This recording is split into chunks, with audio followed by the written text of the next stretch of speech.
Tupo katika masuala ya janaza mpaka leo, lakini tupo katika kipengele mustakabul arwahi, makazi ya roho baada ya kutolewa katika miili. Tulianza kusoma mlango tukafikia nafikiri hapa, wa anta idha ta'ammalta sunana wal athara fi hadha al-babi wa kana laka biha fadlu i'tina'i arafta hujjata dhalika. Ndipo ndio anasema, wa anta, na wewe msomaji, idha ta'ammalta sunana, ukizizingatia zile hadithi sunna ambazo tumezipita hapa nyuma, wal athar, na pia ukizingatia athar. Huko nyuma tulizungumza kisheria ikizungumzwa sunna au athar. Sunna kwa maana ya jambo lililotokana na Mtume sallallahu alaihi wasallam, aidha kauli au kitendo chake au kafanya ikrari ya jambo akiwa yeye. Athar huwa inafasirika katika hali mbili. Athari mara nyingi ikizungumziwa athari inakusudiwa ni tendo au kauli au ikrari ya masahaba. Tuko pamoja, masahaba wakifanya jambo, lile simulizi la jambo lao wao ndio inaitwa athar. Wanasema wewe msomaji, ukizingatia sunna ambazo tushazisoma nyuma kwa maana ya hadithi, wal athar, na zile athari kwa maana ya hadithi ambazo zimetokana na masahaba, fi hadha albabi, katika mlango huu wa makazi ya roho, wa kana laka biha, na ikawa unao wewe katika jambo hilo fadhlul i'tinai, una ushughulikiaji wa ziada. Ukizingatia hadithi tulizozisoma, wa kana laka biha, na ikawa wewe unao fadhlul i'tinai, ushughulikiaji wa ziada wa kushughulikia hizo sunna na athari, basi arafta hujjata dhalika, utajua hoja ya hili jambo tulilozungumza. Wala tadhunnu, na usidhani msomaji, anna baina al-athari sahiha, kati ya zile athari au hadithi zilizokuwa sahihi, fi hadha al-babi, katika mlango huu, ta'arud, usidhani kwamba kuna upinganaji, zinapingana, kwa sababu nakuta hadithi hii imekuja kusema kuna roho zinakuwa katika hawasi al-tayri, kwenye miili ya ndege peponi, kuna roho zinakuwa ziko mbinguni, kuna roho ziko ardhini, kuna riwaya zimekuja tofauti. Usidhani kwamba huku kwenye hizi riwaya kuna upinganaji, hazipingani hizo ulizosoma, hakuna taarud. Fa innaha, kwa sababu kulluha haqqun, yote yaliyoelezwa na zile riwaya ni haki. Riwaya iliyosema kwamba ziko roho zinatiwa kwenye hawasi al-tayri, kwenye miili ya ndege, ni haki kabisa, ziko roho hizo. Riwaya zilizosema kuna roho zinafungwa pale pale kaburini, ni kweli, zipo hivyo, na kila tulioipita zote zinazungumzia jambo la haki, hakuna kupingana, hazipingani hizo. Haqqu yasduku ba'daha ba'dha, yani zinasadikishana zenyewe kwa zenyewe. Lakinna sha'ana fi fahmiha, lakini tu jambo la kuzifahamu hadithi hizo, wa maarifatu nafsi, na kuijua na zile roho zenyewe nafsi, wa ahkamaha, na kujua hukumu za roho na nafsi, wa anna laha sha'anan ghaira sha'ani albadan, na ukajua kwamba roho zina mambo ambayo kinyume na yale mambo ya kiwiliwili yako tofauti, wa annaha ma kauniha fi janna, na kwamba pamoja na kwamba roho hizo kuweko peponi, fahiya fi samai, basi ziko juu mbinguni, watatasilu bifinai alqabri, na zina mahusiano na kile kiwanja cha kaburini. Sababu roho, ndio maana Allah akasema wasaluka ni roho, akasema qul roho min amri rabbi. Pamoja na kwamba hadithi zimekuja kuonyesha kwamba kuna roho ziko peponi kwenye hawasi al-tayri za mashahidi na wengineo, na pepo ziko juu, haziko chini. Allah anasema inda sidratil muntaha indaha jannatul mawa, kwamba kwenye ule mkunazi ambao unaishia mambo yote, mbele ya mkunazi ule ndio jannatul mawa, ndio kuna pepo ambazo zitakaliwa na watu. Kwa hiyo pamoja na kwamba ziko roho ziko peponi kwenye hawasi al-tayri, kwa maana ziko juu mbinguni, lakini pamoja na uwepo wa huko zina mahusiano na mwili pale kwenye kiwanja cha kaburi. Tuko pamoja eh? Na ndiyo maana tukaambiwa, tukaona hadithi tumesoma kwamba mja akiwekwa kaburini tu, akishafukiwa tayari anakuja kuwekwa kitako, anaambiwa kaa kitako, anakuja kuulizwa maswali. Maana yake nini? Kuonyesha kwamba mpaka anakaa kitako, maana yake roho ambayo ilishatolewa inakuja kuunganishwa na mwili kwa kazi maalum ya maswali. Tunaelewa? Kwa hiyo kuna jambo kubwa sana katika hilo, mahusiano katika fina'il qabri, katika kiwanja cha kaburi pia, hata kama iko juu. Watatasilu bi fina'il qabri, inahusiana na kile kiwanja cha kaburini, wal badani fihi, na mwili pamoja na mwili. Wa hiya, na roho hata kama iko mbinguni, asra shay'un haraka, roho ni kitu ambacho kiko spidi zaidi, anasema vijana kiko faster zaidi katika harakati zake. Maana mbinguni ni mbali, tunaambiwa jua tu haliko mbinguni, lakini kama utakwenda utatumia liko masafa si kilomita si milioni ngapi. Kwa hiyo kama utaamua kufunga safari, wewe upange chombo chenye spidi, utatumia muda mwingi sana kufika. Lakini roho iko mbinguni, lakini pamoja na hivyo ni kitu ambacho kiko spidi sana katika harakati zake. Maana yake ikihusika tu kwamba roho inatakiwa kuungana na mwili, basi haichukui muda, huko kwa mbinguni itakuwa imefika kwenye kiwiliwili, na kama kiwiliwili kinatakiwa kusimama kuulizwa, kitasimama na kiulizwe maswali. Asra shay'in haraka, ni kitu kilichokuwa kiko spidi zaidi katika harakati zake. Wa intiqala, na usafiriji wake, kwamba inasafiri kwa spidi sana. Wa suudan wa hubuta, na kupanda kwake na kushuka kwake. Ikiamua kupanda basi inapanda spidi, na ikishuka inashuka spidi sana. Wa annaha, na kwamba roho au nafsi, tanqasimu ila mursalatin, zinagawika katika ziko roho ambazo mursala, zimeachiwa, zinatembea zinapotaka. Wa mahabusatin, kuna nyingine zimewekwa mahabusu, zimezuiwa, haziwezi kufanya itakavyo. Wa ulwiyatin, kuna roho ziko juu, wa sufulia, nyingine chini. Walaha baada almufarakati, na pia roho zinapata baada ya kufarikiana na mwili siha, ziko roho zina uzima, haziumwi, ziko siha, zina uzima. Wa maradhun, na kuna nyingine zinaumwa huko ziliko. Na ndiyo maana saa nyingine unaweza ukapata bishara, ukakuta mtu kalala, kamuona mtu wake usingizini ambaye ashafariki, kaja anaumwa kweli.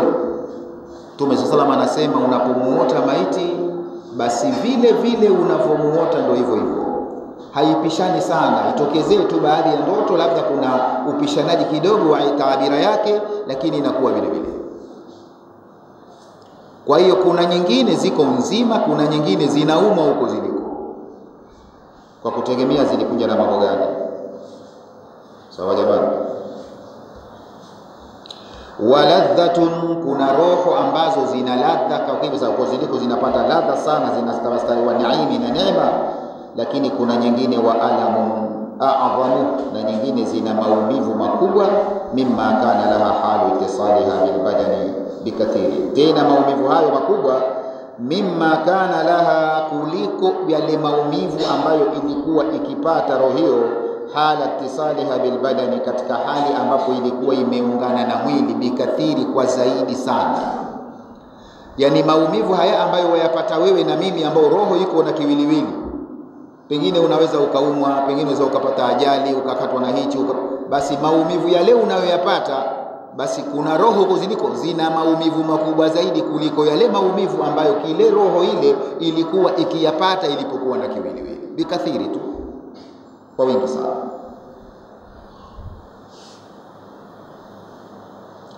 Fahunaka alhabsu, huko tujue kwamba kuna habsu, kuna gereza, kuna roho zimezuiwa. Tulipita huko nyuma, kwa mfano mtu ana deni tulipita huko nyuma hadithi mtu akifa na deni, hata kama ni shahidi, anakuwa mahbusu roho yake.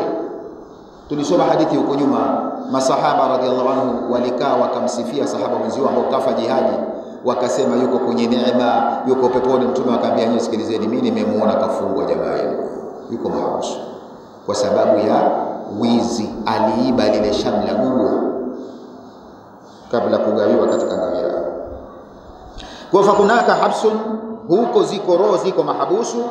Wal alami, kuna nyingine zina maumivu. Wal adhabi, nyingine zaadhibiwa. Wal maradhi, nyingine zinaumwa. Wal hasara, nyingine zina majuto tu, zasikitika majuto tu basi. Kwa nini nilikuwa hivi? Wa hunaka ladhatun waraha, pia huko kuna ladha na raha, nyingine ziko katika ladha na raha. Ala tujalie katika hao. Wan naimun, na kuna nyingine zina neema. Wal intilaki, na zimeachiliwa, zinatembea zinavyotaka, kama zile katika hawasu zinatembea katika pepo, zimeachiliwa, hazijazuiwa, hazijaekiwa road block kwamba labda wapi na wapi. Intilaq. Wama ashbaha haluha, na zinazofanana na hali kama hizo, fi hadha albadani, katika mwili huu, bihali albadani fi batni ummi. Anasema wama ashbaha haluha, inafanana sana hali ya kule kwenye barzakhi, maisha ya barzakhi inafanana sana, fi hadha albadani, katika mwili huu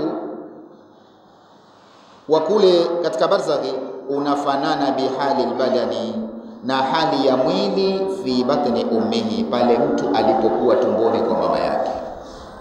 Kwamba tumboni kwa mama alikuwa mtu tayari ni mwili na roho tayari kishapuliziwa roho, si ndio?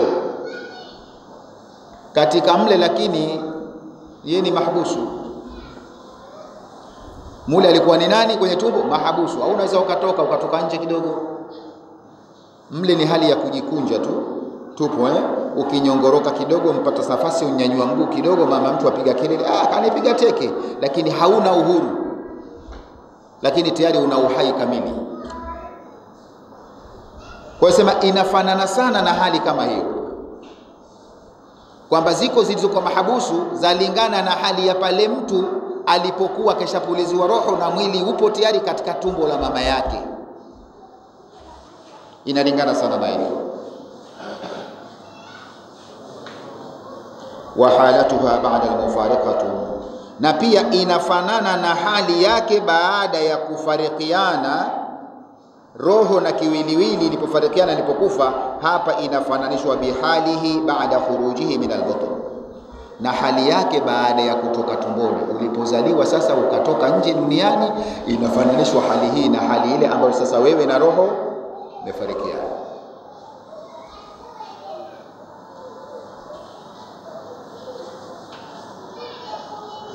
Ila hadhi dari, umetoka katika tumbo ukaja katika mji huu.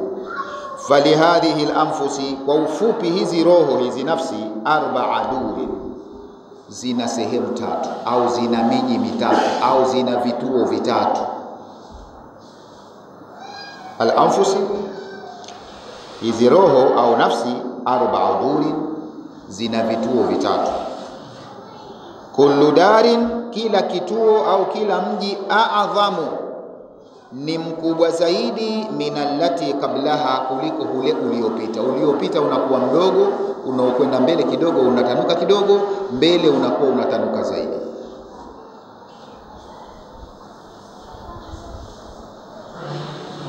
Ad-darul ula, kwa mfano mji wa mwanzo, roho inapita fi batni ummi, katika tumbo la mama. Kila mmoja akapita pale. Hichi ni kituo cha kwanza. Pale ni kituo kidogo, umejifinya kwenye mfuko fulani tu, umetiliwa na maji mle, umejipinda hivi kama uliokuwa sijui kitu gani. Ni mji ambao mdogo sana, mwembamba sana. Wale waliokuwa wanasomea masuala ya nini sijui ya mambo ya udaktari wanalijua hilo. Na hata wewe uliokuwa una simu ya kupapasa, tujaribu kupapasa, andika tu, tupo muulize Sheikh Gugu, andika tu mtoto katika tumbo la mama yake, utamuona alivyojifinya. Ni mji ambao nafasi yake ndogo sana. Kaanza pale. Mji wa kwanza ni huo, fi butun al-ummi. Wadhalika al-hasr, na katika mji huu kuna hasru, kuna uzio, mtu kazingirwa. Wadhiki, na dhiki, kabanwa. Walghammi, kuna matatizo. Wadhulumati thalathi, na kuna viza pale vitatu vipo kwake. Kwanza yumo ndani ya maji, si ndio? Kuna maji mle, Ndio kiza cha kwanza. Kimtizama mtoto una maji, lakini sio maji haya tunayojua wewe na mimi tunahukumu, la, lakini yuko kwenye maji. Ukitoka maji kuna mfuko, ukitoka mfuko kuna na tumbo lenyewe. Waelewana? Fi dhulumati thalath, pale katika habsu yupo na dhiki na ghammi wa dhulumati thalath. Huo ni mji wa kwanza ambayo nafsi inapita. Kwa hiyo hapo hakuna uhuru sana hapo. Alafu wa daru thania, mji wa pili, hiya daru allati, ni ule mji ambao nasha'ata fiha, umekulia we, yani ndio hapa tulipo sasa. Ndio unakuwa sasa, umetoka kwenye tumbo la mamako, unakuwa sasa, una kila siku unakwenda juu. Nasha'ata fiha wa alaftaha, na huo mji ambao umeuzoea kiasi ambacho utakuondoka unakuwa hutaki. Waktasabta fiha alkhairi, na mji ambao umechuma katika mji wa khairi wa shari na shari au shari. Wa asbabi saada, na ukachuma sababu za utukufu, wa shakawa au sababu za uovu. Huo ni mji wa pili. Kwa hiyo huu wa pili kidogo unawasa dunia, ndio unakwenda utakapo. Mara umekwenda Pemba, mara umekwenda Dar es Salaam, umekwenda sijui Marekani, umekwenda unawasa kidogo. Wa daru thalitha, mji wa tatu, darul barzakhi, ni huo mji sasa wa maisha ya barzakhi baada ya kutoka roho. Wa hiya awsa'u, huu ni mji mpana zaidi. Awsa'u ni mkubwa zaidi, min hadhihi dari, kuliko mji huu tulioko, wa a'dham, na zaidi. Bal nisbatuha ilaiha, bali mahusiano yake mji huo, kanasbati hadhihi dari ila alula, ni sawa sawa na kuhusisha mji huu na ule wa mwanzo. Bado anasema mji wa tatu ni mji wa barzakh, yani maisha baada ya kufa, kuna maisha pale. Huu ni mkubwa zaidi kuliko huu uliopita na kuliko wa mwanzo. Anasema ukitaka kujua ukubwa wa huu mji wa tatu, ni sawa sawa na kuunasibisha huu wa pili na ule wa mwanzo. Yani nasibisha dunia na kule tumboni kwa mama mtu alipokuwa, utakuta kwamba kule ni sehemu ndogo sana, dunia ni kubwa. Basi ndio vile vile huu mji wa dunia ni sawa sawa kama uko kwenye tumbo la mama tu, lakini barzakhi ni mpana zaidi.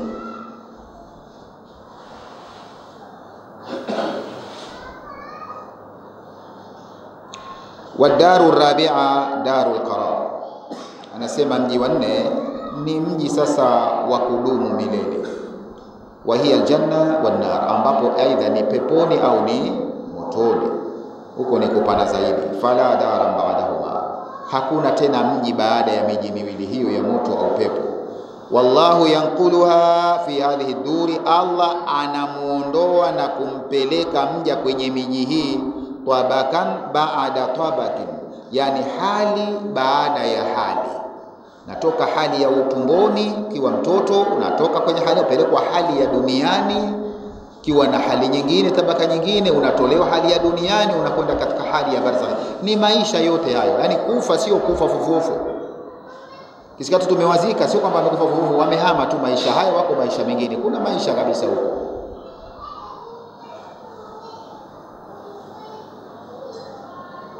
Hatta yuballigha daru, Allah anawahamisha viumbe kutoka mji huu kwenda huu, tabaka kwa tabaka, mpaka yuballigha daru allati, mpaka anafikishwa kwenye mji ambao la yasluhu laha ghairuha, ambao mji huo hausilihi kwa mtu mwingine. Unapelekwa kwenye mji ambao wakuhusu wewe kama wewe ni halali yako, wala yaliku biha, na hastahiki mji huo siwaha asiyekuwa yeye.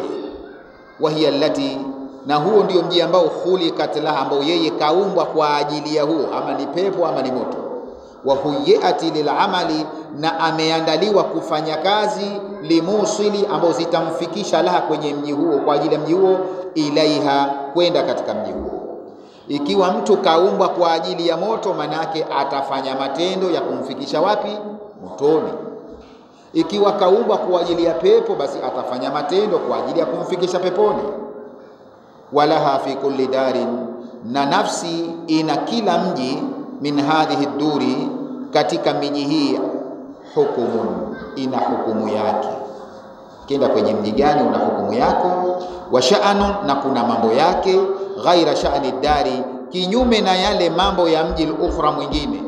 Yani ukiwa tumboni una mambo yako tofauti na yale ambayo yatakuja kwenye mji wa mbele, na ukiwa hapa katika duniani hapa, basi una hukumu zako tofauti na zile hukumu zilizopita nyuma au na zitakazokuja kwenye mji mwingine.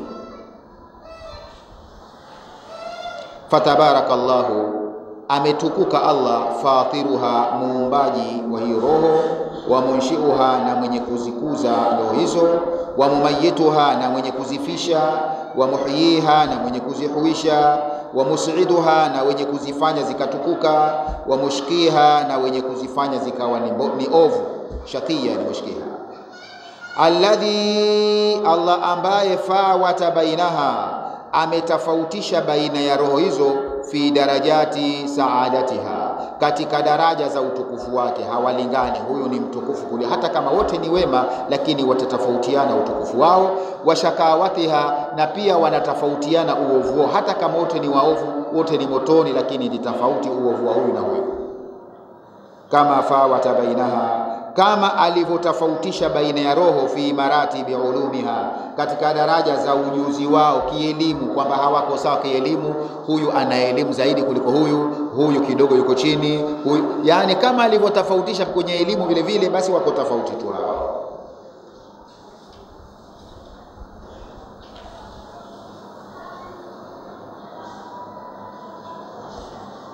Fi ulumiha, fi elimu yake, wa amaliha, pia akatofautisha hata kimatendo yake, wote hawana matendo sawa. Wa kuwaha, pia akatofautisha nguvu zake, kwamba nafsi hii nguvu zake ni kubwa kuliko hii, hawana nguvu sawa. Wa akhlaqiha, lakini mpaka na tabia zao ni tofauti. Sasa faman arafaha, mwenye kulijua hilo, kama yambaghi, kama vile itakikanavyo, basi yeye husalimu amri, mtu huyo shahida, anashuhudia kwamba la ilaha illa Allah, hushuhudia kwamba hakuna apasaye kuabudiwa kwake illa Allah, wahdahu la sharika lahu, peke yake hana mshirika. Lahul mulku kulluhu, ni ufalme ni wa kwake yeye wote. Walahul hamdu kulluhu, shukurani zote ni za kwake. Wa biyadihi alkhairu kulluhu, na mikononi mwake ndiyo kuna khairi zote. Wa ilayhi yurja'ul amru kulluhu, na kwake yeye ndiyo mambo yote yanarejea kwake. Walahul quwwatu kulluha, na yeye ndiyo mwenye nguvu zote.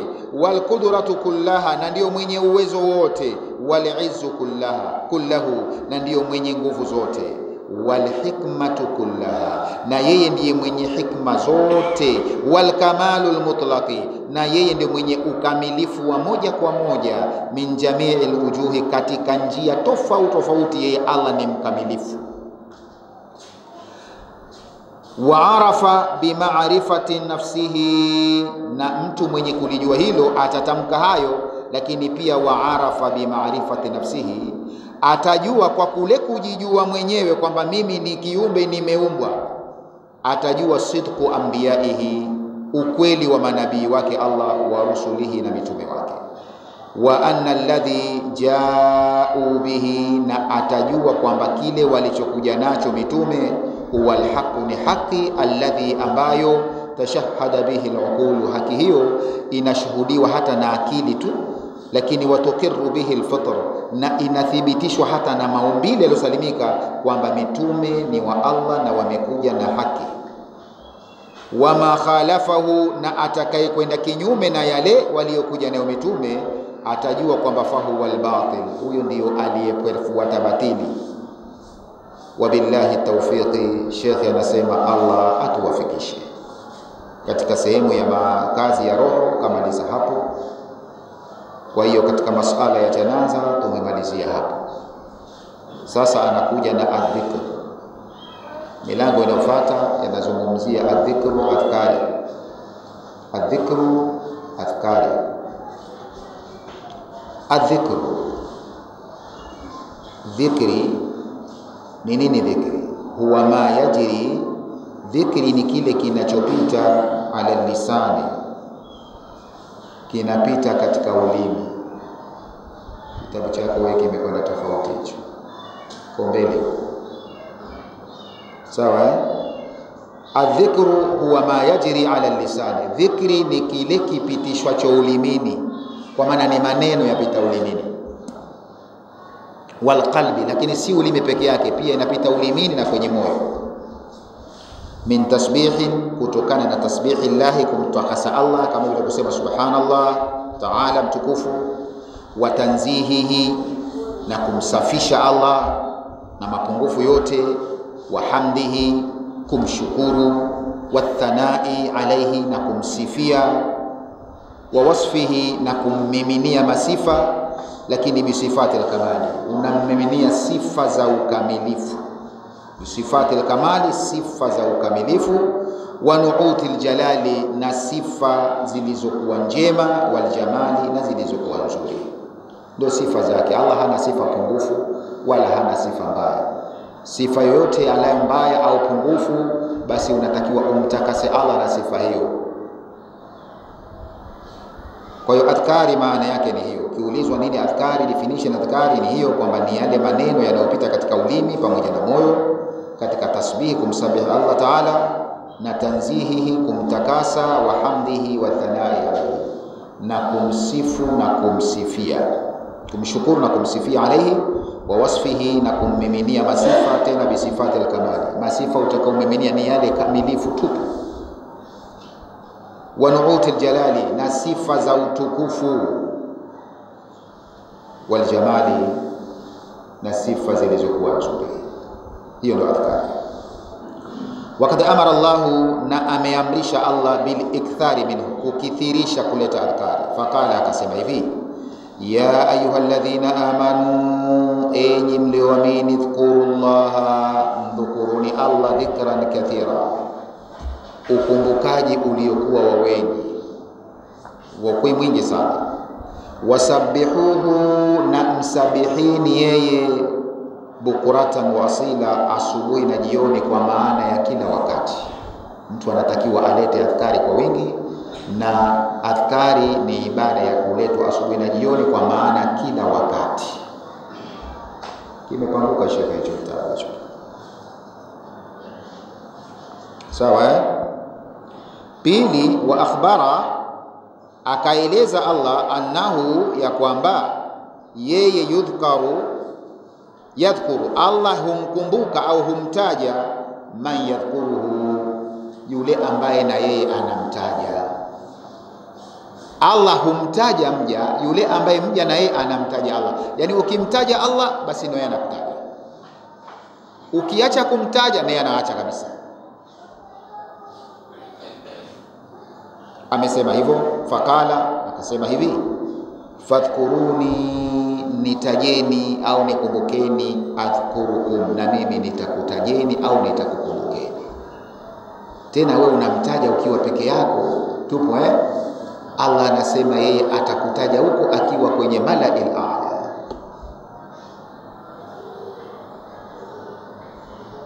Wakala fil hadithi al-Qudsi, na akasema Allah katika hadithi al-Qudsi, alladhi rawahu al-Bukhari wa Muslim, hadithi ambayo imepokewa na Bukhari na Muslim. Allah akasema hivi, ana inda dhanni abdi, mimi inda dhanni abdi, niko vile anavyonidhania mja mimi, ndivyo nilivyo. Unavyonidhania niko hivyo hivyo. Ana mimi inda dhanni abdi, nipo kwenye dhana ya mja wangu, bi anavyonidhania mimi. Wa ana ma'ahu, na mimi niko na yeye mja, hina yadhkuruni, pale anaponitaja na kunikumbuka.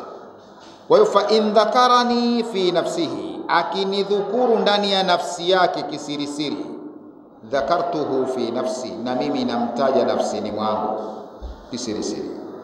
Wa in dhakarani fi mala'i, akinitaja kwa waheshimiwa kwenye makundi ya waheshimiwa, mimi dhakartuhu fi mala'in khairi minhu, mimi namtaja kwenye mala'i, kwenye waheshimiwa waliokuwa bora zaidi kuliko waheshimiwa waliokaa kanitaja mimi. Yeye anawataja kwenye malaika, anakusudia wa iniktaraba ilayya, na anaponisogelea kwangu mja, shibran, akanisogelea kwa shibiri moja, hii tunasema nyanda, basi takarrabtu ilayhi, mimi namsogelea dhira'an, kwa dhiraa nzima namfuata. Wa in iktaraba ilayya dhira'an, na akisogea kwangu kwa dhiraa moja, iktarabtu ilayhi, namsogelea yeye ba'an, kwa pima nzima. Wa in atani yamshi, akinifuata anatembea kidogo kidogo, mimi ataituhu harwala, na muendea yeye nikiwa kwa mbio, kwa kukazana, kwa kutroti. Sio kasema ana troti vipi troti inayolingana na cheo chake mwenyewe, kajisemea hivyo, tuamini alivyojisemea mwenyewe. Ndio kaja ukaanga kwa wale wengine, sio unaona sasa wanasema Mungu wa troti, ushamfananisha. Troti yake haifanani na yako wala ya mwingine. Niliwahisema kwamba kule kwamba Allah kuwa na sifa ambayo sifa hile na kiumbe anayo, si maana yake kwamba wanafanana. Kwa mfano Allah ni alimun, kwani na binadamu wako wenye elimu, si ndio wajuzi? Lakini ujuzi wa Allah haufanani na wao wote, wake umepindukia mpaka yajua mpaka vile vinavyopita moyoni mwako, pia ajua yeye. Hata hujapitisha ajua kwamba mwaka fulani huyu atawaza hichi, ajua. Kwa hiyo yeye ni alimu, ni mjuzi, na wako binadamu ni wajuzi, lakini ujuzi wao haufanani na wa Allah subhanahu wa ta'ala. Allah ni kawiyu, ana nguvu, na binadamu wako wana nguvu, si ndio? Mpaka wengine waliuliza, man ashaddu minna quwwa, nani mwenye nguvu kutupita? Maanake hakuna mwenye nguvu kutupita sisi, lakini pamoja na nguvu zao hizo hazifanani. Allah ana nguvu zaidi kuliko hizo. Ndio maana akasema awalam ya'lam, hivi hawajui anna Allah huwa halakahum, amba Allah aliyewaumba huwa ashaddu quwwa, yeye ndio ana nguvu zaidi kuliko hizo. Kwa hiyo haifanani jamani.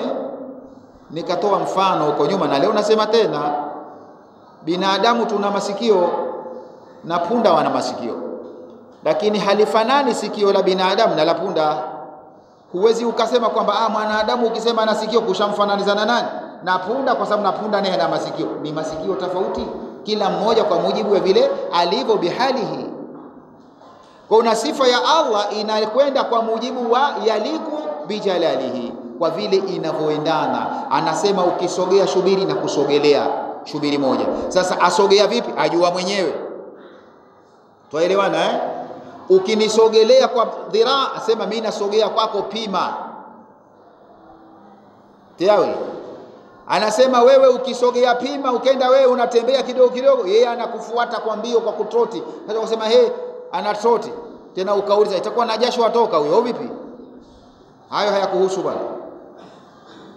Nu'minu bima jaa bi fi al-Qur'an al-Karim wa bima jaa fi sunnati Rasulillah sallallahu alaihi wasallam. Tunaamini vile Qur'ani ilivyosema na vile sunna zilivyosema. Yeye mwenyewe ndo anajijua mwenyewe, kajisifia mwenyewe, twapaswa kuamini vile alivyojisemea mwenyewe.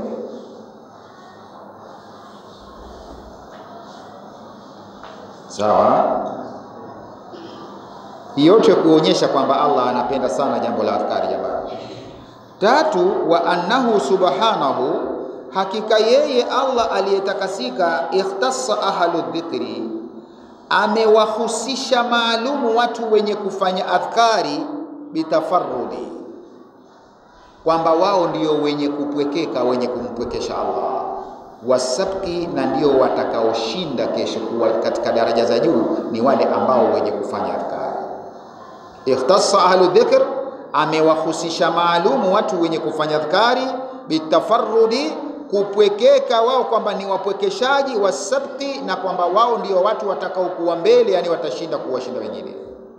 Faqala Rasulullah sallallahu alaihi wasallam, mtume akasema hivi, sabakal mufarriduna, wameshinda sana, wako mbele sana wale mufarriduna, wenye kumpwekesha Allah. Qalu, masahaba wakasema, waqulu amal mufarriduna ya Rasulullah, hawa wenye kupwekesha nani ya Rasulullah? Qala, mtume akasema, adh-dhakiruna Allah kathira wadh-dhakirati, ndio mufarriduna, wale wenye kumdhukuru Allah kwa wingi wanaume, wadh-dhakirati, na wale wenye kumdhukuru kwa wingi wanawake. Kwa maana akiwa mwanamume akiwa mwanamke, lakini anamdhukuru Allah kwa wingi, hawa wamepewa sifa ya sabqi, kwamba wameshinda. Tena almufarriduna wanaitwa ni mufarriduna, wapokeshaji. Hadithi rawahu Muslim. Hadithi ya 4, wa annahum, na kwamba wao humul ahyai, pia Mtume amesema hawa wenye kuleta adhkari ndiyo viumbe walio hai. Ala alhakika, kiuhalisia kabisa, wenye adhkari ndiyo walio hai, kwa maana waliokuwa hawana adhkari ni kama vile wafu tu. Hayo ameyasema Mtume katika hadithi fa'ana abi Musa, hadithi iliyopokewa na baba Musa, anna an-nabiy sallallahu alaihi wasallam qala, kwamba Mtume kasema, mathalul ladhi, mfano wa yule mtu ambaye yadhkuru rabbahu, anemdhukuru Mola wake, walladhi la yadhkuru, na yule asiyemdhukuru Mola wake, mithlul hayy wal mayyit, ni sawa na mtu aliye hai na mfu. Rawahu al-Bukhari. Ukileta adhkari, mimi huwa napiga mfano mmoja, napiga mfano kwa wale watu wa elektroniki, tupo kwamba nafananisha na wanaomdhukuru Allah na wasiomdhukuru sawa sawa, na wanasema conductor na insulator, si ndio? Hawamo watu wa elektroniki. Kuna conductor na nini? Insulator, si ndio? Conductor nini? Conductor ni kitu ambacho kinapitisha umeme. Hata mwili ni conductor, sababu ukishika na kama utamshika mwenzako, nyote mtakwenda na maji, sababu inasafirisha nini? Umeme, ndio conductor. Kwa hiyo wale wenye kumdhukuru Allah, mimi napiga mfano wao ni conductor. Unapoleta adhkari, mwili wako tayari una umeme. Tena kama kuna kiibilisi umo kwenye mwili wako, kitaanza kuhangaika humo, ukipate shida utaona. Mara wewe mwenyewe unaweza, kama mfano ulikuwa unasali au ulikuwa unafanya adhkari, unaweza ukajiona nitakapata kizunguzungu, nataka kwa sababu una vidudu ndani ya mwili wako na mwili umeutia umeme, vyapata shida. Sasa wewe kinachokupasa wewe wachome tu. Na insulator ni kitu ambacho hakipitishi umeme, kama jitikavu. Tupo Sasa jitikavu halipitishi umeme, au mpira, si ndio? Kwa hiyo huu haupitishi umeme, ibilisi atauchezea takavo, si ndivyo jamani?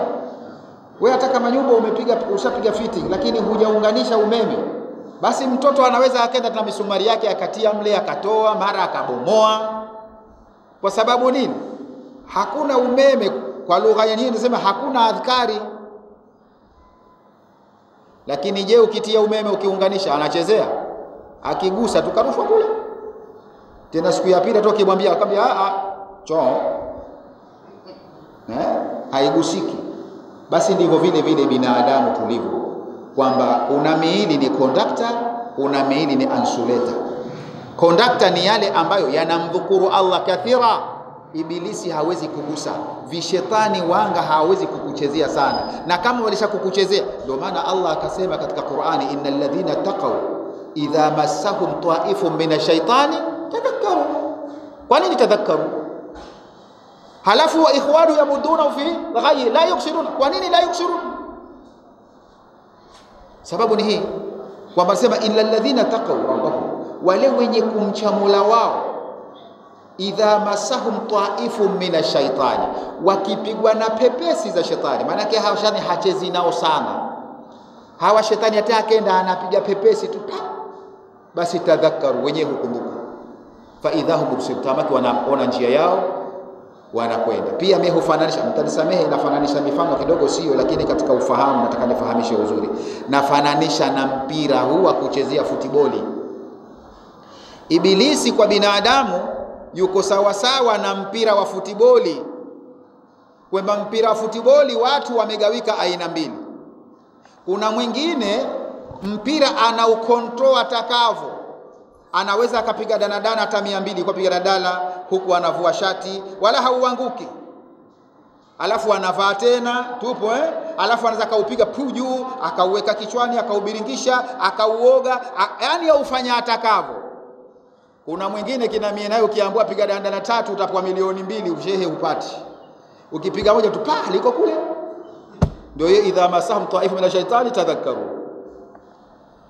Kwa hivyo ibilisi ndivyo alivyo. Kuna watu awaogelea atakavyo, kwa sababu ni wale onsuleta ambao hawana adhkari wao. Kwa hiyo anapowaogelea yeye hakuna effect yote apatayo, yuko raha tu. Kwa hiyo anawakontrol anavyotaka mwenyewe. Lakini kuna waja ndio kama yule mie, ukiniambia piga daladala 2 sizipati, nitapata moja tu liko kule. Kwa hiyo hao na yeye wale wenye kumdhukuru Allah hapati kuwaogelea, akipata kwenda mara moja kaungua kaacha, ndio tadhakkaru fa idahum mubsirun. Lakini wa ikhwanuhum, wale ndugu zao waliokuwa hawana hayo, yamudunahum fil ghayyi, wanawaacha kwenye upotovu. La yabsirun, hawafupishi, wanaendelea, kwa sababu wao wanakontroliwa watakavyo. Kwa huo ndo mfano Mtume katupigia kwamba wenye kumdhukuru Allah na wasiomdhukuru sawa na aliye hai na aliyekufa. Sasa wewe sijui ni yupi, utajua wewe. Na tumeambiwa dhkurullah kathira Sasa sijui kathira ni zile 33 subhanallah subhanallah ndio kathira au vipi, sijui, utajua kwa mbele.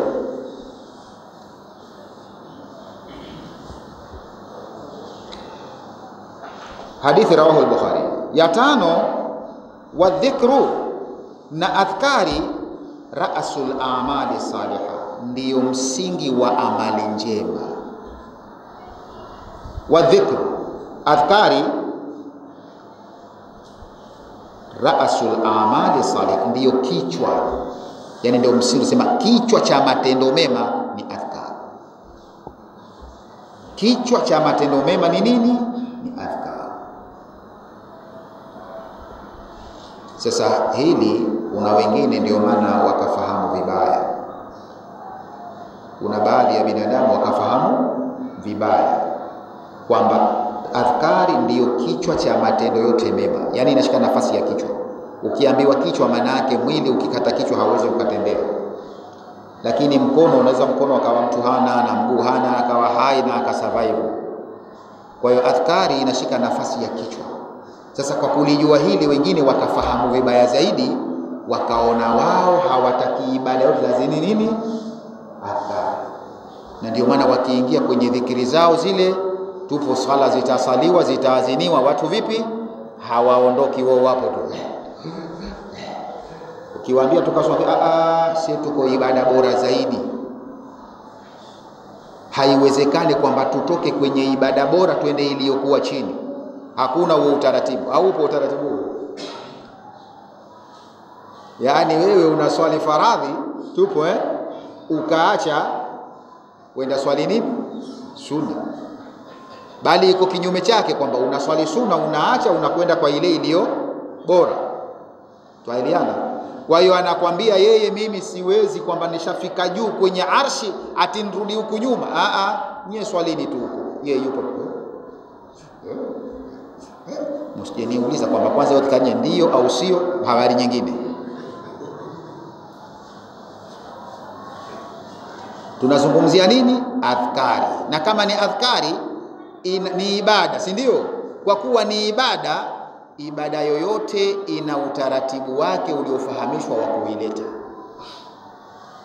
Haikuachwa tu. Kwa mfano umeambiwa kuna kuswali, hukutakiwa tujiswalie utakao. Imefundishwa jinsi gani uswali. Basi vile vile kama ni adhkari ni ibada, na ni ibada kama tulivyoona kubwa sana, ina utaratibu wake, watakiwa uilete kwa utaratibu upi. Ukileta kwa utaratibu huo utazingatiwa, kinyume na utaratibu hauzingatiwi. Kwa hiyo nasema adhkari ni kichwa, ra'sul a'mali salih. Wa man waffaqa lahu au wuffiqa lahu, na atakayewafikishwa kuleta adhkari, fakadi u'tiya manshurul wilaya, ndio manshuru manthuru shini kwenu. Haya, atakayepewa ibada ya adhkari akawa anafanya adhkari kwa wingi kama alivyotakiwa, basi huyu fakadi u'tiya manshurul wilaya, amepewa utawala mkubwa sana. Wilaya, utawala, manshuru ambao umetawanyika, ni utawala mkubwa sana. Na ni kweli, kileta adhkari shekhe, unakuwa na utawala mkubwa wa kutawala mambo mengi sana. adhkari. Mwenye kupewa atakuwa amepewa manshuru wilaya. Walihadha, na kwa sababu hii, kana Rasulullah sallallahu alaihi wasallam, ndio alikuwa mtume rehma na amani juu yake, yadhkurullah ala kulli ahyanihi, akimdhukuru Allah katika hali zake zote. Ni hadithi mama Aisha alisimulia hiyo, kwamba mtume alikuwa akimdhukuru Allah katika ahyani, hali zake zote. Maana yake akiwa kalala, akiwa kasimama, kama aya ilivyosema ile, akiwa kakaa tupo awe na udhu, asiwe na udhu, ye anamdhukuru Allah muda wote, kwa sababu ni jambo lililosemwa kwenye Qur'an. Tumepita hapo nyuma, wasabbihu bukuratan wa asil, asubuhi na jioni, kwa maana ya kila wakati.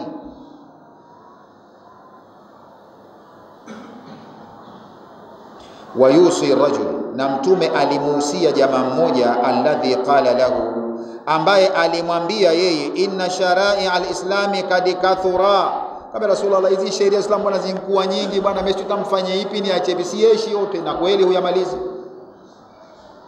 Sheria za Islam zimekuwa kathura, zimekuwa nyingi, sizimalizi. Alayya kwangu, fa akhbirni, nataka unieleze, bishai, kitu atashabbathu bi, nishikamane nacho, kipi?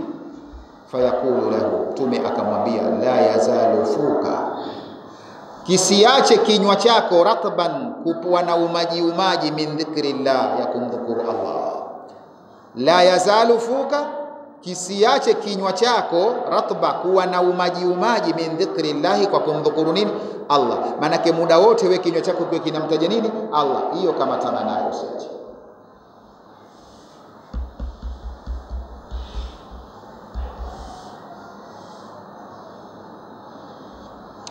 Wayakulu li ashabihi, na pia mtume alisema kuambia masahaba zake, ala unabbiukum bi khairi a'malikum, hivi sikwambieni amali yenu iliyokuwa bora, wa azkaha, na iliyokuwa takasifu zaidi, inda malikikum, kwa Mola wenu, wa arfa'aha fi darajatikum, na ambayo itakunyanyulieni daraja zenu zaidi, wa khairul lakum, na iliyokuwa bora kwenu, min infaki dhahabi wal waraqi, kuliko kutoa sadaka alla dhahabi, ukatoa madhahabu, wal waraqi, ukatoa mafedha, kuliko hiyo.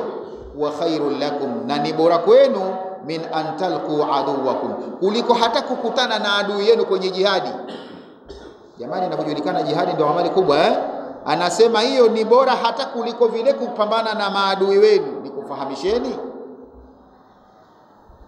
fatadhribu anakakum, yani kukutana na maadui zenu wakapiga shingo zenu, wayadhribu fatadhribu anakahum, nyinyi mkapiga shingo zao na waua, wayadhribu anakakum, nao wanapiga shingo zenu. Basi hiyo pia si bora kuliko hiyo, niwafahamishe? Kalu bala ya Rasulullah, wakasema kwa nini ya Rasul, fahamishe. Kala, mtume akaambia, dhikrullah, kumdhukuru Allah. Na kule kwenye sura Ar-Ra'd Allah akasema, tupo alladhina amanu wa tatma'innu qulubuhum bi dhikrillah, ala bi dhikrillah tatma'innu qulub. Anasema alladhina amanu, wale ambao wameamini, watatma'innu qulubuhum, na mioyo yao ikapata utulivu. Bidhikri, shekhe, ukileta adhkari lazima moyo upate utulivu, na ukijiona wewe hupati, bado hujaamini bado. Wakapata utulivu bidhikrillah, kwa kumdhukuru Allah. Akasema ala, zindukeni, bidhikrillah tatma'innu qulub, kwa kumdhukuru Allah nyoyo zinatulia. Na kule Allah akasema, wa aqimis salata inna salata tanha 'anil fahsha'i wal munkar wa la dhikrullahi akbar. Asema simamisheni sala, inna salata tanha 'anil fahsha'i, ni sala ya mkataza mtu na mambo mabaya na machafu. Lakini akasema wala dhikrullahi akbar, lakini dhikri, kumdhukuru Allah ni bora zaidi. Au wala dhikrullah, ule ukumbusho, dhikri zilizomo ndani ya sala ni akbar. Imekuja kwa sababu tafadhali ni akbar, ni kubwa zaidi. Tupo lakini pamoja na ukubwa wake kama tulivyosema ilipopita nyuma huku kwamba ni kichwa. Ni nini? Ni kichwa. Ni kama kichwa kwenye matendo mema. Kwa hiyo kama ni kichwa, ili kichwa kiende vizuri lazima na ili limwili liwepo. Hicho kichwa ukikikata peke yake pia nacho kinakuwa kina nini? Kinahitaji ili kipate uhai na huku kuwepo. Ndio maana kule katika suratul A'la Allah akasema kad aflaha man tazakka wa dhakara isma rabbi, lakini fasalla.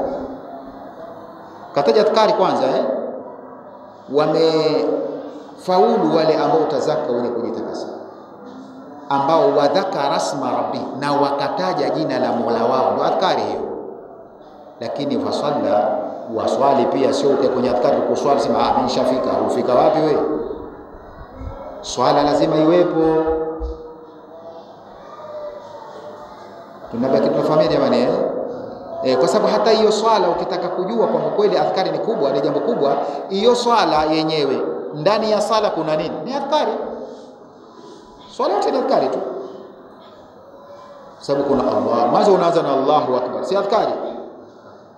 Halafu nini? Alhamdulillah rabbil Qur'ani. Qur'ani kwani si katika adhkari? Na katika adhkari kubwa ni Qur'ani. Halafu tena Allahu akbar, adhkari. Na kwenda rukuu sio? Na kule ukifika subhana rabbiyal azim, ni adhkari.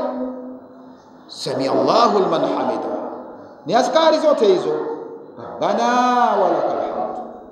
Kitaka kuongeza mil as-samawati, zote ni adhkari. Allahu akbar, unakwenda sijida, si ndio? Ni adhkari tupu. Ukifika kule subhana rabbiyal a'la, ni adhkari. Allahu akbar, unarudi kwenye sijida tu, kwenye jilsatul istiraha baina sijdatayn, si ndio? Allahumma ighfirli, si ndio? Warhamni warzuqni, si ndio? Adhkari. Unakwenda tena Allahu akbar, ni adhkari. Mwisho wanasema mwisho mwanzo, au mwanzo mwisho. Na ndiyo maana ikapewa utukufu sala nayo, kwa sababu yote ni adhkari. Maana akasema wala dhikrullahi akbar, kwamba ile adhkari ambayo iliyomo mle ni kubwa zaidi. Na ndiyo maana ukaambiwa jambo la kwanza kwenda kuangaliwa kesho akhera katika ibada ni sala. Ni sawa na kusema kwamba jambo la kwanza linaangaliwa nini? Adhkari. Fa in ujidat tamma kubila, kiutikana intimia inakubaliwa saira amali na matendo mengine yote. Lakini ujidat nakisa, ikikutikana impungua, rudda, inarejeshwa na haitoreshwa peke yake, wasaira amali. Na kitu ambacho hatuna adhkari, hatufanya adhkari, dhikri Allah kathira, hatuna.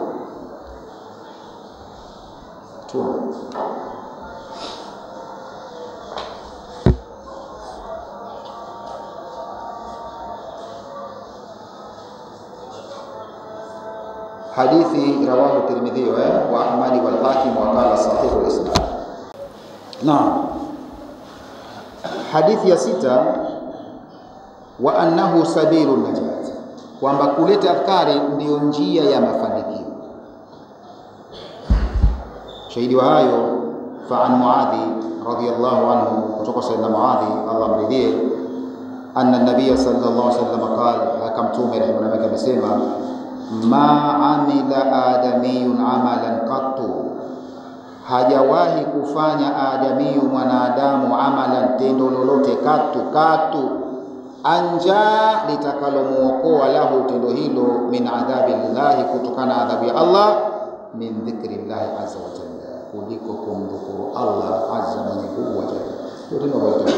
Jamani, adhkari kitu kikubwa. Na hupenda kusema hivi, ukitaka kupima kwamba adhkari ni jambo kubwa, zilete adhkari katika ule muda hasa. Maana pia adhkari kuna muda wake, na zimegawika adhkari, ziko aina nyingi jamani.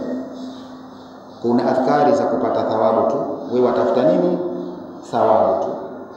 Ndio kama zile ukiamka watakiwa usome nini, sawa unapata thawabu ndani yake, lakini pia unapata na kinga. Hii ni kupata thawabu pia na kinga.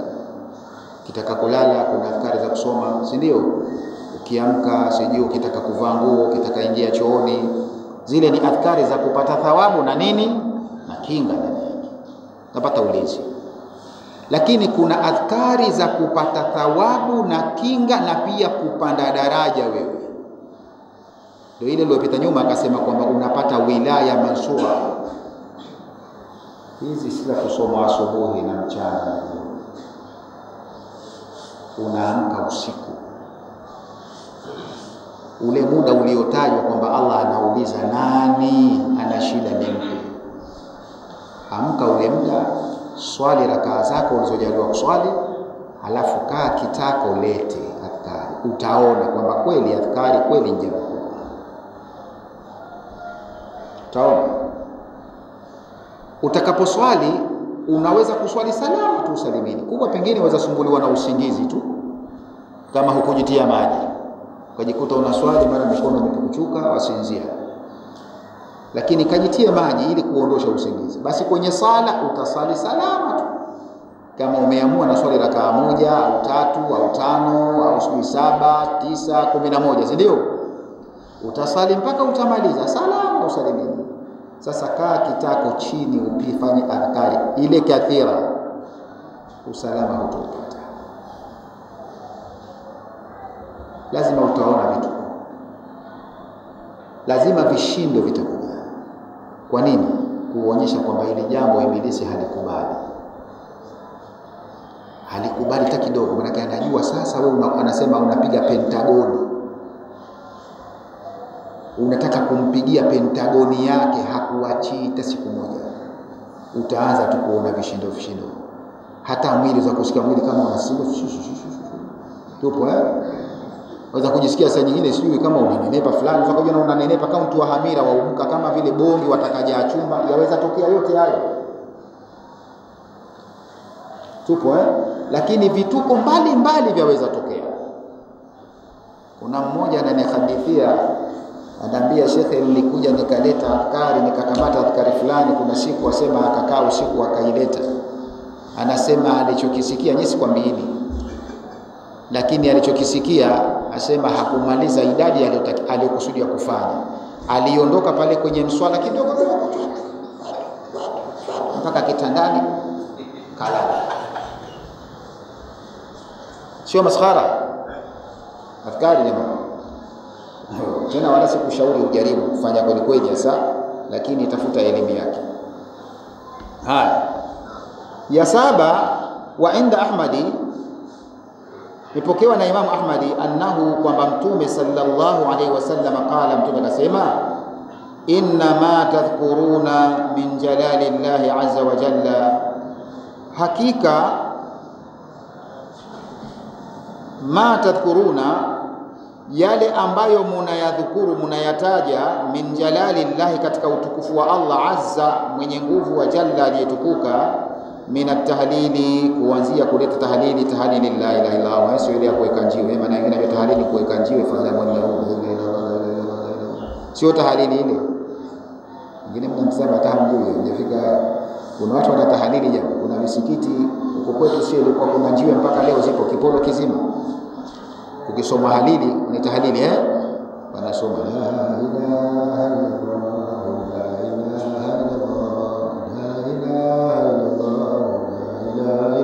Zimegaiwa kama vile unavyogaiwa sahani ya kula, naambiwa wanne au sio? Na zimemimina vishungu kama ni wanne 5, basi ikifika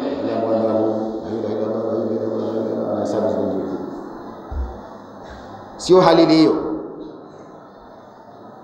Anasema hakika min jalalillah, ma tadhkuruna min jalalillah, katika ile mnayoyadhukuru kuyataja adhkari katika utukufu wa Allah azza mwenye nguvu, wa jalla na aliyetukuka, min at-tahlili, kutokana na kuleta tahlili yani la ilaha illa Allah, wa takbiri, na kuleta takbiri yani Allahu akbar, wa tahmidi, na kuleta tahmidi yani alhamdulillah. Haya mambo ukiyafanya, yataatafna, yanakwenda kuzunguruka haula al-arshi. Yani utaona uko hapa unaleta adhkari kidogo tu siri la ilaha illallah, si ndio? Lakini kama kwamba kumefungwa maiki hapa tupo na maiki hiyo iliyofungwa bomba zake ziko kwenye arshi. Tuelewane? Kwa zile sauti ya taatafna zinatufu haula al-arsh, lahunna dawiyun, zinakuwa na sauti kadawiyin nahli, kama sauti ya nyuki. Yudhakkirna bisahibihinna, wanamtaja nyuki hao yule mwenye kuleta adhkari. Kule kwenye arshi kunakuwa kuna sauti kama sauti ya nini? Ya nyuki, lakini nyuki wale sauti zao wanakutaja wewe, leta adhkari kwenye arshi. Sheikh, huwa ni fahari wewe? Waona fahari duniani ukikiamua bwana mheshimiwa akakutaja iko sababu kweli wafanya hivyo. Sasa unatajwa Ikulu kuu kwa sababu ya adhkar. Yatawatafna, zinazunguruka haula al-arshi, tena lahunna dawiyun, zinakuwa na sauti kadawi nahli, kama sauti ya nyuki. Yudhakkirna bisahibihinna, wakimtaja huyo mwenye kuleta adhkari. Afala yuhibbu ahadukum, Mtume akauliza, hivi hapendi mmoja wenu an yakuna lahu ma yudhkaru bihi, kuwa yeye na kitu cha kutajwa huko? Afala yuhibbu ahadukum, hivi hapendi mmoja wenu an yakuna lahu, kuwa nacho yeye ma, kitu ambacho yudhkaru bihi, cha kutajwa mbele Allah. Yani basi wewe hupendi kuwa na adhkari ukawa nayo, kwa hiyo ikawa na wewe watajwa angalau huko.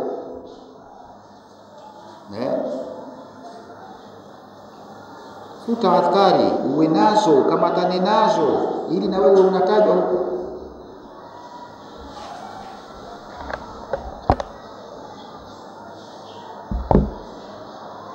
Haddu adh-dhikru al-kathir, mpaka wa dhikri nyingi. Maana tumeambiwa dhikrullah dhikran kathira, mzukuruni Allah dhikri nyingi. Huu wingi ni ngapi mpaka wake?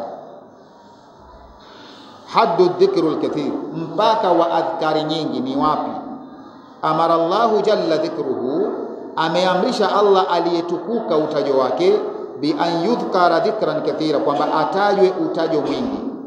Wa wasafa ulil albabi, na amewasifia wenye akili, alladhina yantafi'una bin nadhri, wale ambao wananufaika kwa kuangalia, fi ayatihi, katika aya zake, bi annahum, kwamba wao alladhina yadhkuruna Allah. Tupo, yani Allah kwenye hii aya amesifia kwamba wenye kumdhukuru Allah ndio wenye nini? Wenye akili, si ndio?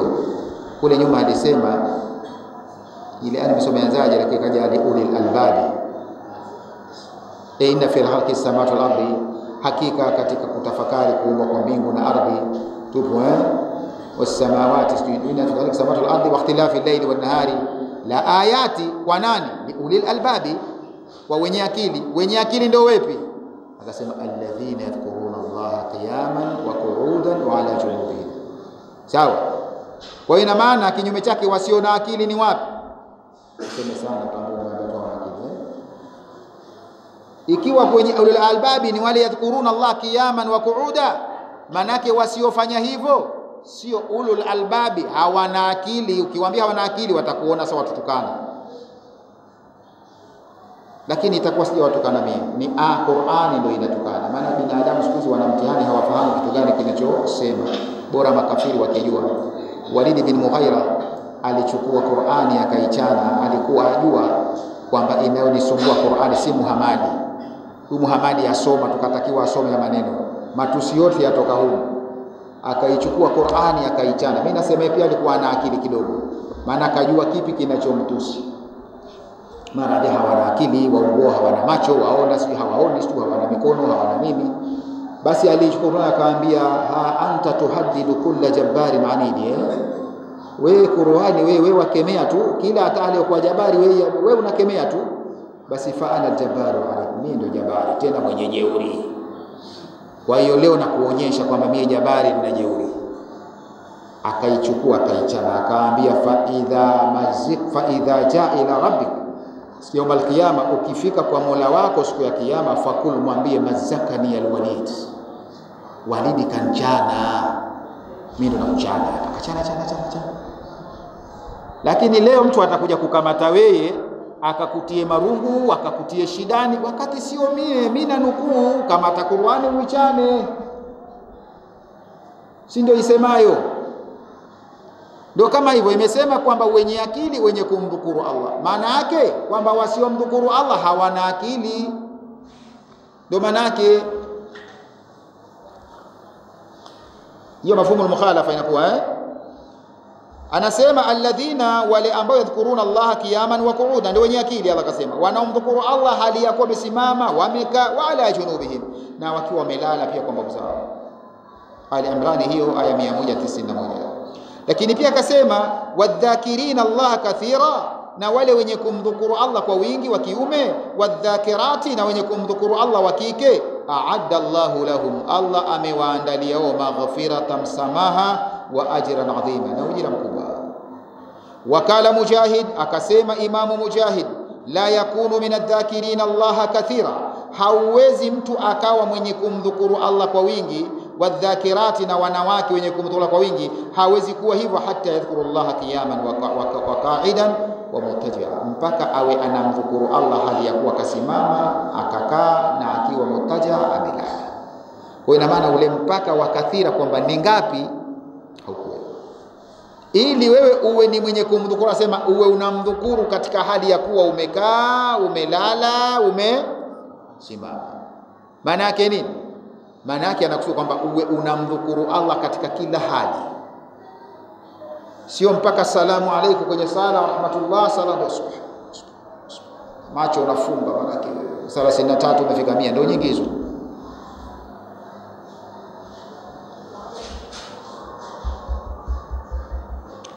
Wasuila ibn Salahi, aliulizwa mwanachuoni ibn Salahi anil qadari alladhi, kuhusiana na kiwango ambacho yasiru bihi, anakuwa mtu kwa kiwango hicho akikileta atakuwa minadh-dhakirina Allah kathira, atakuwa ni mwenye kumdhukuru Allah kwa wingi wa kiume, wadhakirati, na wanawake. Fakala ibn Salahi akajibu akasema, idha wadhaba ala al-adhkar, mtu atapodumisha kuleta adhkari ma'thura, zile adhkari zilizopokelewa. Usitafuta adhkari zako ukavumbua za kwako, iwe ni adhkari al-ma'thura ambazo zimepokelewa kwa riwaya maalum, al-muthbita, zile zilizothibiti akazileta sabahan wa masaa, asubuhi na jioni, wa fil awqati, na katika nyakati nyingine, wal ahwali, na katika hali mbalimbali, mukhtalifa, katika hali tofauti, lailan, usiku, wa nahara, mchana. Huyo kana min adh-dhakirin Allah kathira, atakuwa ni katika wenye kumdhukuru Allah kwa wingi wa kiume, wadh-dhakirati, na wakike. Wakala Ali bin Abi Talha, akasema na Ali bin Abi Talha an ibn Abbas, kutoka ibn Abbas radhiallahu anhuma, fi hadhihi al-ayati, amesema kuhusiana na aya hizi ambayo nimesema dhkuruna Allah qiyama wa qu'uda, amesema kala, akasema hivi, inna Allah ta'ala, hakika Allah mtukufu, lam yufridh ala ibadihi, hajawahi kufaradhisha kwa waja wake faridhatan, faradhi yoyote, illa ja'ala laha haddan, isipokuwa aliyeka mpaka maaluma, ufahamikao maalumu. Tunaelewana? Ikiwa ni funga kaeka mpaka bwana 30 au 29, ikiwa ni sala 5, tena na kila moja rakaa ngapi, kuna mpaka wake kaeka. Walam yu'dhir, na hakuruhusu ahada, kumruhusu moyote, fi tarkihi, kuacha kwenye hiyo idadi iliyowekwa. Kwa mfano sala, wewe umetakiwa dhuhuri swali 4, ukiswali 3 hujaruhusiwa, na Allah hakuna udhuru kwake, illa maghluban ala tarkihi. Tupo hasharuka ahadan fi tarkihi illa, isipokuwa fi hali al-udhr, hajaruhusiwa yoyote kuacha katika hali hiyo isipokuwa kwenye hali ya udhuru. Kwa mfano funga, unatakiwa lazima utimize idadi, labda uwe kuna nini, udhuru. Ghaira dhikri, ukiacha dhikri peke yake, hii hakuweka mpaka.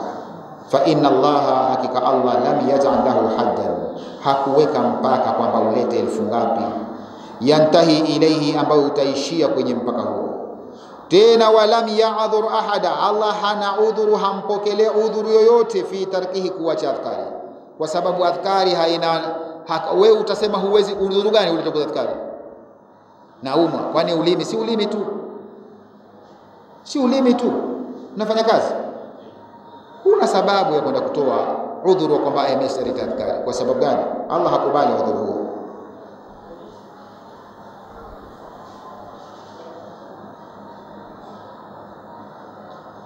walam ya'dhar ahadan, hamkubali udhuru yote fi tarkihi, kuacha adhkari, illa maghluban ala tarkihi, isipokuwa awe kashindwa kabisa ala tarkihi, ile kushindwa kumempelekea kuacha. Pengine ndio tena hata huwezi hata kauli huna, fahamu huna, ndio Allah atakubali. Faqala, Allah akasema, udhkurullaha, au mtume anasema udhkurullaha, mdhukuruni Allah kiyaman, katika hali ya kusimama, wa qu'udan, na kukaa, wa ala junubikum, na hata katika hali ya kuwa mmelala katika mbavu zenu, billaili wan nahari, usiku na mchana. Jamani, usiku ni mzuri zaidi, usiku ni mzuri zaidi. Lailan wa nahar, fil barri wal bahari, uwe bara uwe baharini, adhkari unataka ulete tu. Wa fi safari wal hadri, kwenye safari ukiwa ukazini, adhkari ulete. Wal ghina wal fakri, katika hali ya kuwa tajiri au ni mnyonge fakiri, ulete adhkari tu. Wasakami wasiha, uwe na maradhi uwe mzima. Wasirrin wa alania, siri na dhahiri. Wa ala kulli hali, kwa ufupi katika hali zote wewe unatakiwa umeleta nini? Adhkari. Wallahu a'lam. Inshallah tuweke hapa, kama maswali tuulize.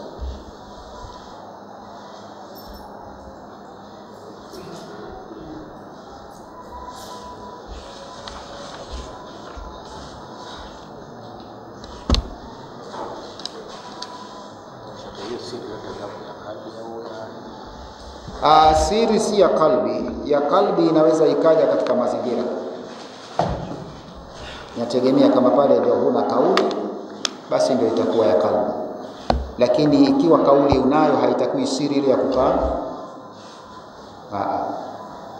Unatakiwa midomo icheze, isitoke ile kauli tupo lakini midomo icheze. Kasema wadhkuru rabbaka fi nafsika, taje Mola wako ndani ya nafsi yako, tadharruan, kwa unyenyekevu, wa khifa, na kwa kujificha siri au kwa hofu pia. Wa duna aljari min alqawl, kauli yako isifanyaje? Sidhihirike. Tena akasema bila kuudhua al-asar, asubuhi na jioni. Wala ataku min alghafilina, usiwe mwenye kughafilika na jambo hilo. Kwa hiyo midomo isiona katu, kama pale katika hali kwamba kauli huna, basi hata unapitisha hata moyo, unataka midomo yako icheze. Wallahu a'lam. Mwanzo wa adhkari tunapata wa ma yajibu li'adha al-lisani wal qalbi. Sasa wakati tunafanya kazi zetu, unaweza kumwona mtu anaeleza manasha bure, tasbihi, ile misala vipete, hiyo katika mazingira yote, kwenye sokoni, sabile sijui wakati na kwa hivyo naye kabisa nyingine kwa sababu kwa hili, lakini anakuwa yeye mkosefu anashika nao, yani mnazungumza yuko sasa. Hiyo tena ndio yake mwenyewe, ndio ile tunasema kufurutuana lakini adhkari zilivyotakiwa kwamba zipite ulimini na moyoni, maana yake kile unachokisema kiwe na moyoni kipo. Sasa wewe huku wazungumza, maana mdomo hauwezi kufanya mambo mawili pamoja.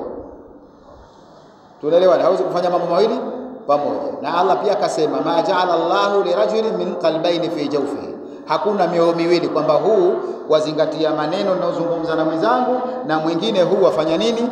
Adhkari. Yale itakuwa ni mdadi, na kusema ni mdadi wa vidole vyake ndio vishazoea kufanya hivi, basi unakuta time zote afanya. Lakini adhkari sasa ni ile ambayo wewe utakuwa umekaa kwa kuzingatia kwamba sasa hivi sizungumzi. Na adhkari hasa unapotakiwa kufanya katika miongoni mwa adabu zake, hutaki kuingiza mengine kwenye muda wa adhkari. Hasa ikitokezea imebidi kwamba uzungumze na mtu, unataka unafanya nini? Nasimama kwanza. Lakini huko unazungumza sio, unakuta mtu, na sio hicho tu, hata ile ya kamba pia unamkuta mtu anazungumza yuko dukani, Bwana bei gani? Hiyo bwana mimi nimenunua wapi hiyo? Lakini huko nakuta anavuta. Sasa unaona hizi anazivuta bure hizi. Hizi zitakuwa si adhkari. Labda ndio anafanya mazo yake kwamba anavuta, lakini adhkari inatakiwa ifanywe ndani ya ulimi, lakini iwe ndani ya moyo ipo vile vile. Yaani kile kinachotoka ulimi na moyoni kipo. Katika mazingira hayo huyo atakuwa haleti adhkari kwa utaratibu huo. Huyo atakuwa ongeza hesabu ambayo sio. Sasa tunasema ongeza sifuri. Maana mwenyewe atajiona kama kaika idadi nifanye 10,000 kwa mfano, ataona zimefika, lakini kumbe kuna ubonyezaji alibonyeza kipindi kile yeye anazungumza na mtu. Kwa hiyo ina maana ile hawa atakuwa si katika adhkari. Tayari shekwan? Wallahu a'lam. Sheikh Habibu hayupo tukaja ndani.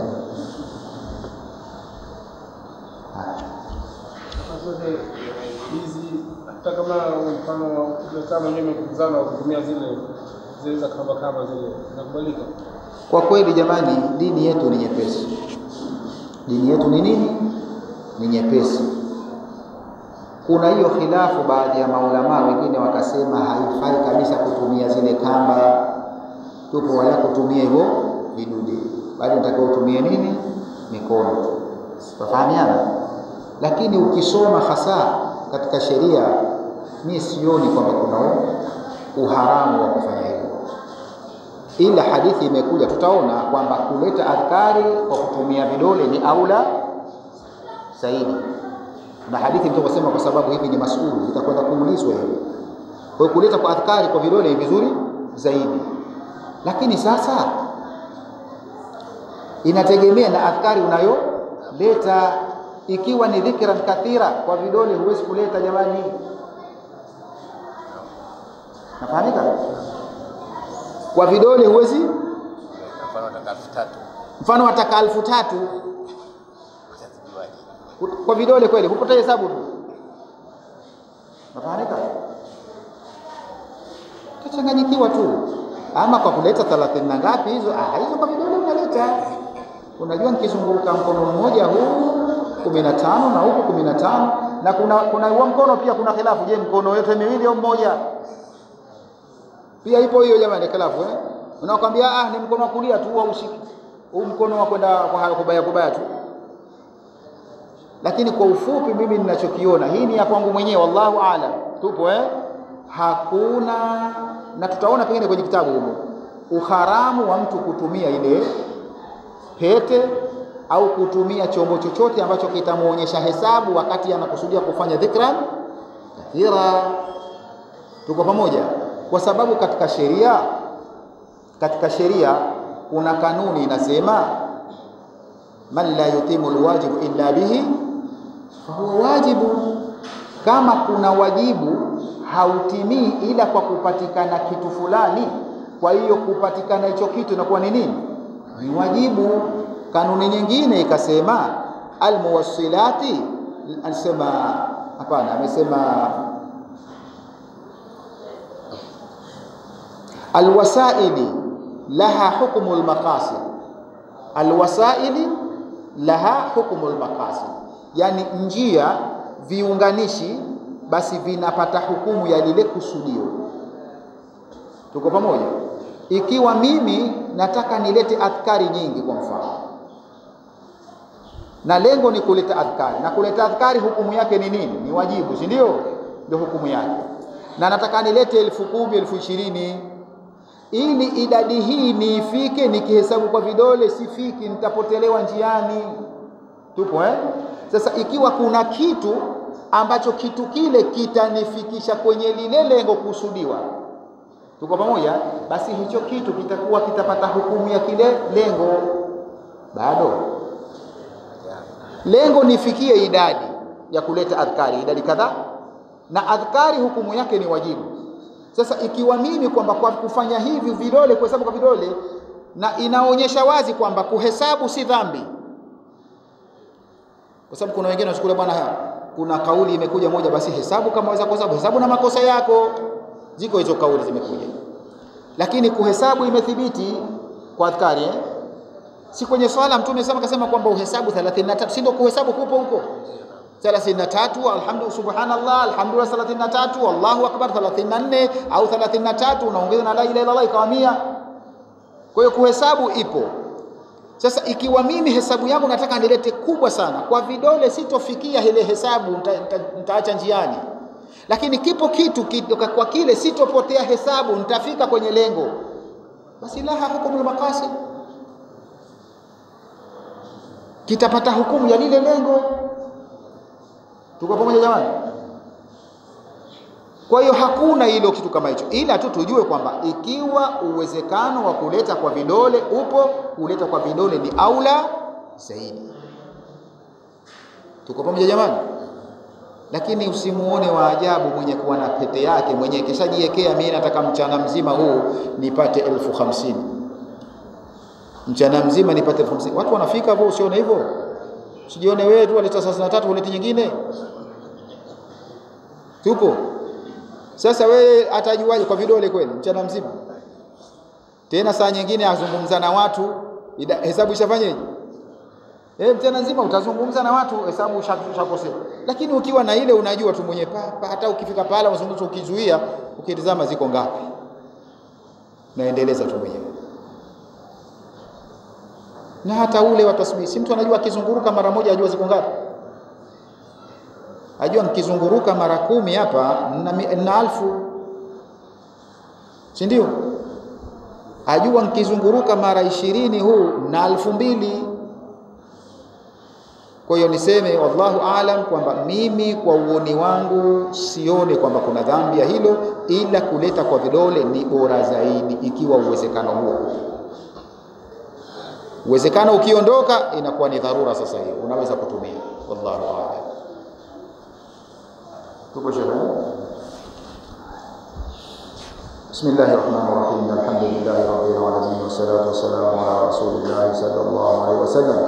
اللهم ربنا تقبل منا انك انت السميع العليم وتب علينا انك انت التواب الرحيم ربنا زدنا علما وارزقنا فهما اللهم فهمنا ما لم نفهم وعلمنا ما لم نعلم سبحانك اللهم وبحمدك نشهد ان لا اله الا انت نستغفرك ونتوب اليك سبحان ربك رب العزه عما يصفون وسلام على المرسلين